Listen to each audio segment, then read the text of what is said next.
Bismillahirrahmanirrahim. Assalamualaikum warahmatullahi wabarakatuh. Saya Dr. Trihastuti Nurrohimah yang pada kesempatan ini akan menyampaikan materi dalam mata kuliah GPA atau Government and Public Affairs. Ini mata kuliah yang khusus untuk teman-teman dari konsentrasi Public Relation. Nah, untuk pertemuan yang pertama ini kita akan membincangkan tentang konsep dasar humas atau public relation pemerintah. Karena istilah di pemerintah itu seringkali namanya humas, tapi itu sebenarnya sama dengan public relation seperti itu.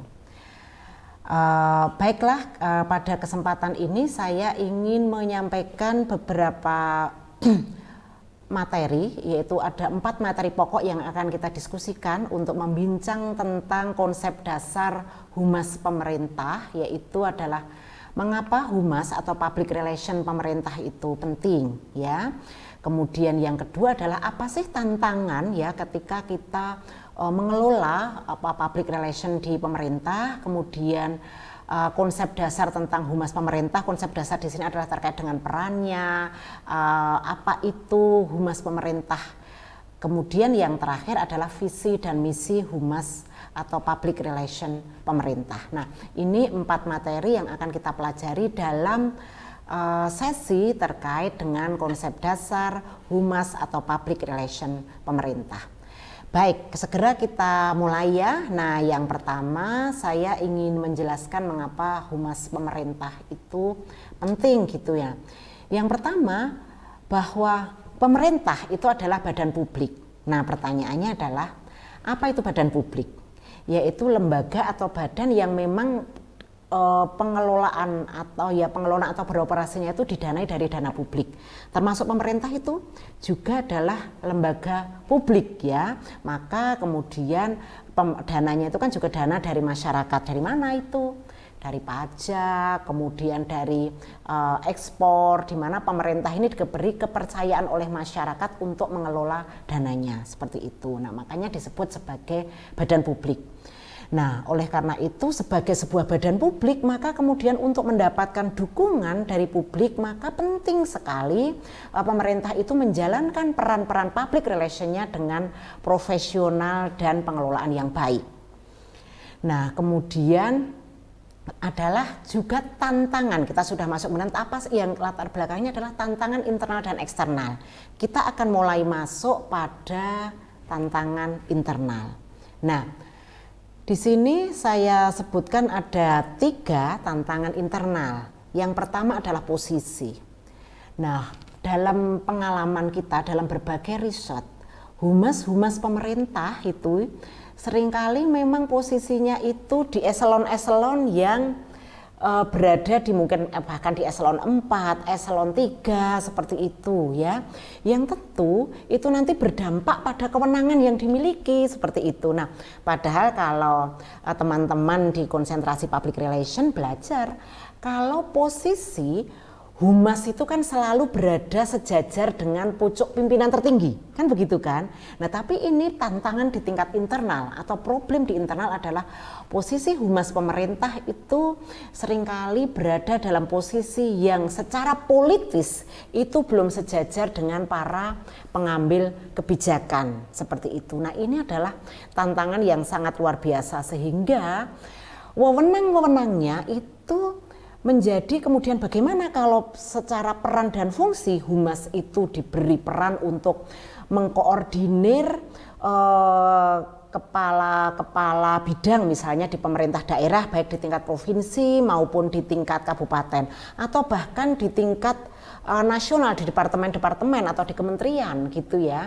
Tetapi sementara wewenang yang dimiliki tidak sampai ke situ. Ini tantangan yang sangat luar biasa sekali.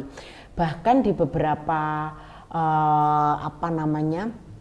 kementerian atau mungkin di beberapa Pemda itu sebagai dalam tanda seringkali menjadi posisi-posisi buangannya. Mungkin ke depan sudah mulai berevolusi gitu ya, bahwa posisi dan wewenang humas itu mencapai posisi politis yang bisa kemudian sesuai dengan peran dan fungsinya, tuntutan peran dan fungsinya seperti itu. Nah, ini adalah pada tantangan wewenang di dalam internal gitu. Bagus sebenarnya kalau humas itu memang betul-betul menjadi think tank ya, menjadi think tank terkait dengan pengelolaan informasi di dalam pemerintahan gitu. Saya kira kasus-kasus saat ini ya di dalam era COVID, kita bicara dalam era COVID ini juga menunjukkan bahwa peran humas ya, peran public relation ini sangat penting sekali di tengah simpang siur informasi terkait dengan COVID yang sangat luar biasa ini, termasuk juga informasi bantuan sosial ya, program-program dari kementerian ini. Peran-peran humas sebenarnya sangat penting sekali. Gimana kemudian agar arus informasi itu secara tepat mengenai sasaran dan pesan-pesan itu bisa diterima dengan publik sasaran yang tepat. Nah, tetapi dihadapkan pada posisi dan wewenang yang seperti ini gitu. Nah, tantangan yang ketiga adalah terkait dengan SDM ya, sumber daya manusia, yaitu pada profesionalisme dan kompetensi. Seringkali memang kalau kita lihat humas-humas atau public relation officer yang ada di government ya, di pemerintahan itu tidak berlatar belakang komunikasi. Nah, ini juga problem. Nah, ini adalah tantangan bagi kita para lulusan-lulusan komunikasi. Bagaimana kita bisa menjadi public relation officer yang betul-betul profesionalisme dan kemudian akan mengisi jabatan-jabatan posisi-posisi di dalam humas pemerintahan. Orang yang betul-betul memang belajar public relation seperti itu. Nah, ini yang memang menjadi tantangan kita dan termasuk kompetensi humas itu. Nah, selama ini kan kalau humas itu dianggap hanya juru bicara semata. Humas itu hanya tukang clipping, humas itu hanya protokoler, humas itu hanya menerima tamu. Nah, ini yang kemudian harus kita bongkar, harus kita dekonstruksi bahwa peran humas lebih dari itu. Kalau teman-teman belajar tentang manajemen PR, kita punya kompetensi, yaitu adalah kompetensi untuk membuat perencanaan program, ya kan? Kemudian punya kompetensi untuk menganalisis situasi yang kemudian kita sampaikan pada pengambil kebijakan sehingga memberi masukan untuk pelaksanaan program-program pemerintah menjadi lebih baik, kan begitu. Kemudian kompetensi untuk kemudian seperti ini menyampaikan pesan-pesan dengan cara baik. Banyak lulusan-lulusan PR juga yang sebenarnya kadang tidak mempunyai kompetensi untuk berbicara di depan publik. Kompetensi untuk mengemas pesan seperti itu. Nah, ini adalah juga tantangan internal yang terjadi pada humas atau public relation officer di government seperti itu. Nah, kemudian kita akan beranjak kepada tantangan eksternal. Oke, kalau tadi sudah bicara tentang tantangan internal, kita melihat pada tantangan eksternal. Ada 6 poin yang ingin saya sampaikan di sini. Yang pertama adalah perubahan sistem politik ya. Saat ini sistem politik kita itu sudah tidak pada masa Orde Baru, mungkin teman-teman belum lahir ya atau sudah lahir ya. Nah, tantangan eksternal sekarang adalah perubahan politik itu mengharuskan semua serba terbuka ya, semua serba terbuka. Ada good governance ya. Apa sih salah satu ciri good governance atau tuntutan pemerintahan yang baik, tata kelola pemerintahan yang baik adalah keterbukaan. Sudah tidak ada lagi pemerintah itu menutup-nutupi apa yang terjadi, semua harus dibuka karena sebagai lembaga publik itu mempunyai kewajiban untuk membuka informasi-informasi yang memang untuk publik ya, seperti itu yang sudah ada kebijakannya. Nah, makanya tuntutan untuk kemudian tidak juga korupsi, harus dikelola secara profesional, akuntabel, transparansi atau transparan. Ini adalah tuntutan-tuntutan perubahan sistem politik. Oleh karena itu, pemerintah harus punya sumber daya yang memang akan menjalankan peran-peran humas secara atau peran-peran public relation secara profesional terkait dengan tuntutan pemerintah yang harus menjalankan prinsip-prinsip good governance. Nah, signifikan dengan good governance tadi adalah masyarakat kita sekarang menjadi kritis ya, menjadi sangat kritis, tidak seperti dulu semuanya diam, kalau ada mau protes, mau menyampaikan ketidaksetujuan itu diam ya. Nah, sekarang pemerintah harus membuka ruang-ruang agar ada umpan balik ya. Komunikasi yang baik adalah ada feedback. Komunikasi yang baik adalah two way communication. Oleh karena itu tantangan eksternalnya masyarakat lebih kritis. Pemerintah tidak boleh yang namanya kemudian sekarang menyembunyikan informasi, kemudian membungkam masyarakat tidak boleh bicara. Ini sudah bukan eranya, karena sekali lagi masyarakat kita lebih kritis karena tantangan tingkat pendidikan masyarakat, tingkat status sosial masyarakat juga semakin tinggi. Nah, tantangan yang ketiga adalah terkait dengan kebijakan. Saat ini pemerintah juga sudah banyak kebijakan ya, sejak era reformasi pemerintah sudah punya banyak kebijakan-kebijakan. Nah, seringkali kan Indonesia itu bagus pada undang-undang ya, tetapi implementasinya itu yang seringkali harus kita dorong terus agar law enforcement-nya bagus. Nah, kita sudah punya kebebasan informasi publik, yaitu Undang-Undang KIP nomor 14 tahun 2008. Saya akan bocorkan sedikit di sini, akan kita bahas nanti di dalam pertemuan-pertemuan berikutnya. Tapi undang-undang ini mengamanatkan kepada pemerintah bahwa publik mempunyai hak untuk mendapatkan informasi. Kalau dulu kan kita mau riset itu susah untuk mendapatkan gimana dana anggaran pemerintah, misalnya APBD pemerintah atau APBN itu berapa sekarang. Nah, itu tidak boleh ditutupi, untuk apa saja itu sudah harus disampaikan kepada publik. Kemudian juga tuntutan peningkatan layanan publik, karena yang menjadi stakeholder utama dari pemerintah adalah masyarakat atau publik, maka Undang-Undang nomor 25 tahun 2009 itu tentang layanan publik harus betul-betul diimplementasikan.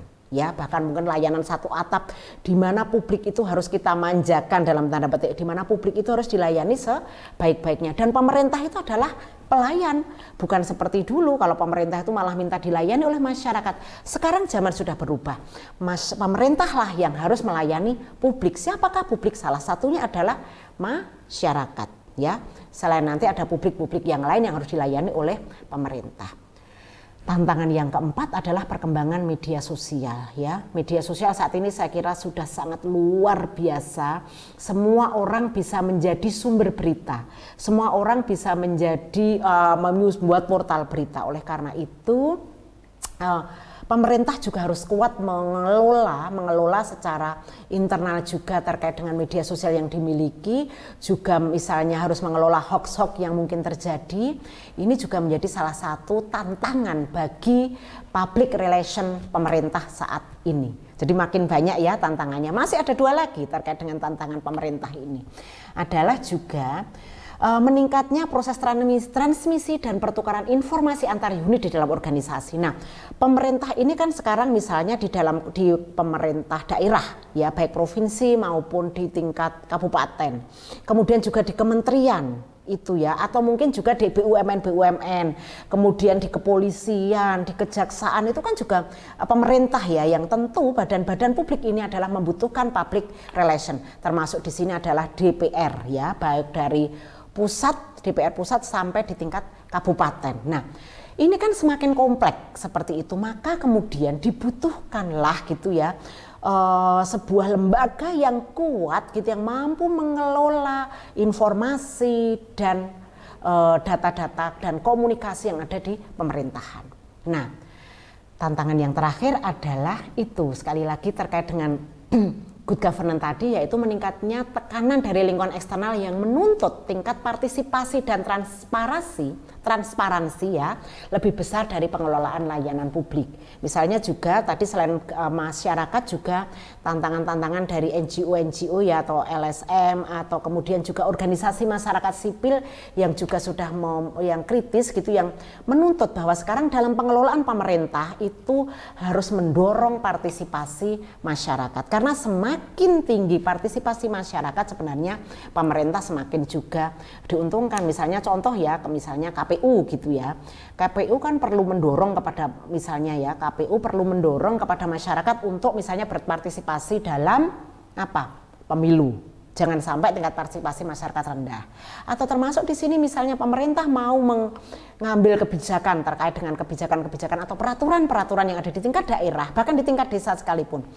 Daerah, kemudian provinsi atau pemerintah pusat di kementerian itu harus menyerap aspirasi dari masyarakat seperti apa. Nah, ini sekali lagi 6 tantangan yang harus dihadapi oleh humas atau public relation pemerintah.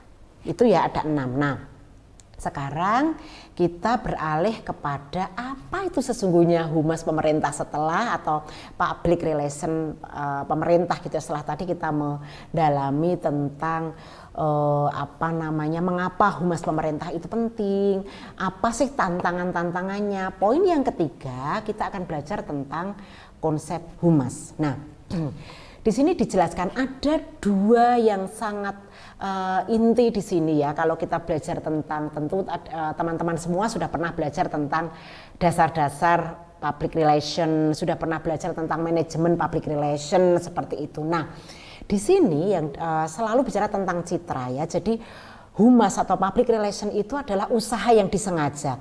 Apa yang dimaksud dengan usaha yang disengaja itu dilakukan secara sistematis. Tidak mungkin program-program PR itu kita lakukan by accident. Tentu semua direncanakan. Ada proses melakukan analisis untuk merencanakan program. Ketika mau merencanakan program didasarkan pada data atau evidence base gitu kan. Ada proses evaluasi. Maka PR itu dikatakan sebagai usaha dan upaya yang disengaja, bukan by accident sekali lagi ya, tapi secara langkah-langkah yang sistematis dan tentu berkesinambungan ya. Apa tujuannya adalah membina hubungan yang baik dengan publiknya. Institusi dalam adalah institusi pemerintah dengan publiknya. Publik itu tidak hanya masyarakat ya, seperti saya sampaikan, pers itu juga publik ya kan. Kemudian tadi saya sebutkan masyarakat. Kemudian siapa lagi? NGO itu bisa internasional, bisa nasional, termasuk dalam hal ini adalah ormas ya. Mungkin investor, bukan mungkin ya, kalau pemerintah jelas punya kepentingan dengan investor seperti itu adalah publik. Nah bagaimana pemerintah itu bisa membangun citranya, membangun hubungan yang baik, menciptakan hubungan yang baik antara institusi pemerintah dengan publiknya. Itu konsep dasar tentang humas. Jadi merefresh saja karena kan teman-teman juga sudah banyak mendapatkan konsep-konsep dasar tentang humas ini. Tidak perlu dihafalkan. Kita ambil poin-poin pentingnya tadi ya. Nah, khusus terkait dengan instansi pemerintah ini gitu ya. Jadi dua poin penting terkait dengan PRO atau Public Relation Officer dari pemerintah, Government Public Relation Officer atau praktisi humas pemerintah, dia melakukan fungsi manajemen. Ingat ya, kalau bicara tentang manajemen itu kita gampang sekali. Kalau bicara tentang manajemen itu selalu ada mulai dari riset atau analisis situasi atau fact finding atau environmental scanning gitu ya. Terus kemudian ada planning atau perencanaan, ada communicating atau implementing, kemudian ada evaluating atau monitoring dan evaluasi. Itu ya manajemen. Fungsi manajemen itu selalu itu. Dimanapun kita belajar, manajemen apapun selalu dimulai dengan itu. Research atau analisis sampai pada evaluasi. Dalam bidang apa? Kalau public relation itu dua hal, dalam bidang informasi dan komunikasi, gitu ya. Jelas ya Dek, kalau orang PR itu mengelola apa, memanajemeni apa, yaitu memanajemeni informasi dan komunikasi, bukan yang lainnya. Nah, bagaimana caranya? Itu tentu dengan cara persuasif, bukan paksaan. Kalau berkomunikasi itu kan tidak memaksa ya, tetapi persuasif pendekatannya. Persuasif itu makanya kemudian dibuat, dikelola dengan cara mengelola pesan-pesan dengan media-media sehingga orang itu bisa mau melakukan perubahan perilaku, dia mau melakukan apa yang kita mau tapi secara persuasif, secara sukarela, kan seperti itu. Nah, dengan efektif dan efisien. Tahu nggak bedanya efektif dan efisien? Kalau efektif itu terkait dengan output atau indikator-indikator capaian yang kita tentukan di dalam perencanaan itu tercapai dengan baik. Langkah-langkah kita itu baik, itu adalah efektif. Ya, kalau efisien itu terkait dengan budget, keuangan, dan juga terkait dengan sumber daya. Itu ya, karena kita sering mendengar kata efektif, efisien, tapi kalau ditanya seringkali kita apa ya gitu ya. Jadi kalau efektif itu terkait dengan apakah apa yang kita rencanakan itu tercapai, kemudian kalau efisien terkait dengan budget dan SDM, gitu ya. Tujuannya apa? Sekali lagi tadi menciptakan hubungan yang harmonis, ya. Yang paling akhir yang kita harapkan apa kalau kita sudah melakukan hubungan yang baik dengan publik kita, yaitu citra dan reputasi kita baik di mata publik, ya kan? tidak hanya pemerintah ya, semua orang itu kan pengen reputasi dan citranya baik ya. Itulah sebenarnya peran atau fungsi humas dari pemerintah, membangun reputasi yang baik, membangun citra yang baik. Baik tentu saja ini di tingkat lokal, nasional maupun internasional. Siapa instansinya adalah pemerintah. Jelas ya? Nah, semoga jelas. Nah, sekarang kita masuk kepada poin yang terakhir, yaitu tentang visi dan misi humas pemerintah. Poin yang keempat. Nah, kalau visinya humas pemerintah itu tentu saja kita ingin pengelolaan kehumasan baik dari sisi institusi atau kelembagaan, ketata laksanaan ya, ketata laksanaan itu tata laksananya itu akan baik, termasuk SDM-nya juga sesuai kompetensinya gitu ya, profesionalismenya itu akan tercapai. Yang seperti apa? Yang secara proporsional, profesional dan efektif. Tentu untuk mendukung penerapan prinsip-prinsip tata pemerintahan atau tata kelola pemerintahan atau good governance yang baik. Karena saat ini sekali lagi semua itu harus mendasarkan pada prinsip-prinsip good governance atau tata kelola pemerintahan yang baik.